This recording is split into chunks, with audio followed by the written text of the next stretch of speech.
Skyroot का ये rocket कभी स्पेस में जा ही नहीं पाया होता। 3, 2, 1, 0. And we have liftoff. अगर जुलाई 2020 में स्पेस सेक्टर के दरवाजे प्राइवेट प्लेयर्स के लिए नहीं खोले गए होते तो आज शायद स्काईरूट का आगमन नहीं हुआ होता। कई लोगों का मानना था कि स्पेस सेक्टर के दरवाजे प्राइवेट प्लेयर्स के लिए खोले नहीं जाने चाहिए। ये स्ट्रेटेजिकली गलत मूव हो सकता है क्योंकि स्पेस एक स्ट्रेटेजिक इंपॉर्टेंट सेक्टर है। आज इसरो की फैसिलिटीज को प्राइवेट सेक्टर के लिए ओपन किया जा रहा है। अब यह सुनिश्चित किया जाएगा कि इस क्षेत्र में जो टेक्नोलॉजी मैच्योर हो चुकी है उसे प्राइवेट सेक्टर को भी ट्रांसफर किया जाए। लेकिन देश की टॉप लीडरशिप ने भरोसा जताया देश के प्राइवेट प्लेयर्स पर और इसी का नतीजा आज हम देख रहे हैं कि स्काईरूट जैसी कंपनी, एक स्टार्टअप, स्पेस के अंदर अपने झंडे को लहरा रही है।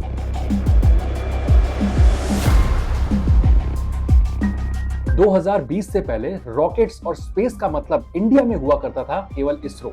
डिजाइन से लेकर के रॉकेट को लॉन्च करने तक सारा काम इसरो का हुआ करता था।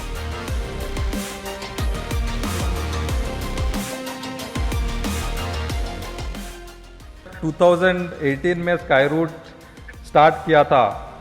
उस टाइम पॉलिसी नहीं थे, there was no funding environment. लेकिन इस रिफॉर्म के बाद कई सारे प्राइवेट प्लेयर्स मार्केट में आए। अग्निकूल, स्काईरूट, ऐसे ही कुछ नाम है। इस रिफॉर्म के बाद में हमने देखा कि 2024 के अंदर स्काईरूट ने हैदराबाद के अंदर अपनी एक प्राइवेट टेस्टिंग और मैन्युफैक्चरिंग फैसिलिटी बनाई जहां पर सारे रॉकेट डिजाइन होते थे और टेस्टिंग भी की जाती थी। और यहीं पर बना देश का पहला प्राइवेट रॉकेट विक्रम-1। स्काईरूट ने फोकस किया कि कैसे सस्ते रॉकेट्स को बनाया जा सके और जिसकी पेलोड कैपेसिटी ज्यादा हो सके।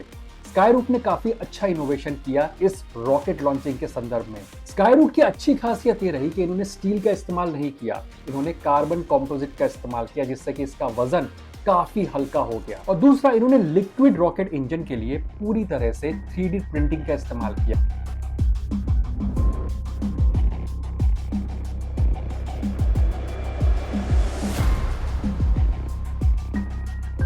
तो यूएसए, जापान, चाइना के बाद भारत अब चौथा देश बन गया है जिसने अपने प्राइवेट रॉकेट को स्पेस के अंदर भेजा है। स्काईरूट ने इस मिशन का नाम रखा आगमन और इस मिशन के माध्यम से स्काईरूट ने स्पेस के अंदर यानी कि लोअर अर्थ ऑर्बिट के अंदर यानी कि अर्थ से 450 किलोमीटर की ऊंचाई पर सैटेलाइट्स को और कुछ पेलोड्स को स्टैब्लिश किया। स्काईरूट ने 2 सैटेलाइट्स को लॉन्च किया, एक का नाम था स्कोप, दूसरे का नाम था सोलारिस S3।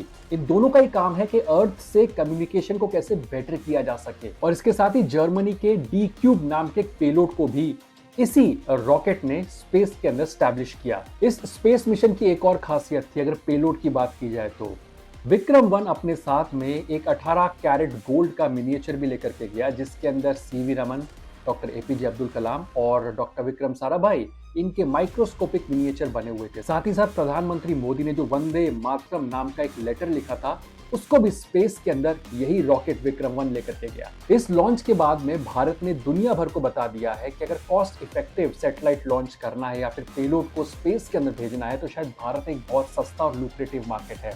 आज की तारीख में भारत का जो मार्केट शेयर है ग्लोबल स्पेस रेस के अंदर वो 2% के आसपास है। यूएस लीड करता है 54% के आसपास पर, वही चाइना 11 से 13%, वही यूरोप 8 से 10% और जापान 3% पर। भारत का एक बहुत अच्छा चांस है कि कैसे स्पेस रेस के अंदर अपनी बढ़त बनाए, अपनी कॉस्ट इफेक्टिव मार्केट और स्ट्रेटेजी को बेच करके, और साथ ही साथ कैसे वो एक अच्छा लॉन्च पैड बन सकता है दूसरे देशों के लिए। इंडिया की स्पेस इकोनॉमी इस समय पर लगभग $8.5 बिलियन की है और इंडिया यही फोकस कर रहा है कि कैसे 2033 तक इस स्पेस इकोनॉमी को लगभग 44 बिलियन डॉलर तक लेकर के जाया जा सके। विक्रम-1 इसलिए काफी इंपॉर्टेंट हो जाता है क्योंकि इसने दुनिया भर को बता दिया है कि हम लोग तैयार हैं रॉकेट लॉन्च करने के लिए स्पेस के अंदर, और केवल रॉकेट लॉन्च नहीं करने के लिए हम लोग सस्ते में कॉस्ट इफेक्टिव तरीके से स्पेस रेस के अंदर लीड करने के लिए तैयार हैं।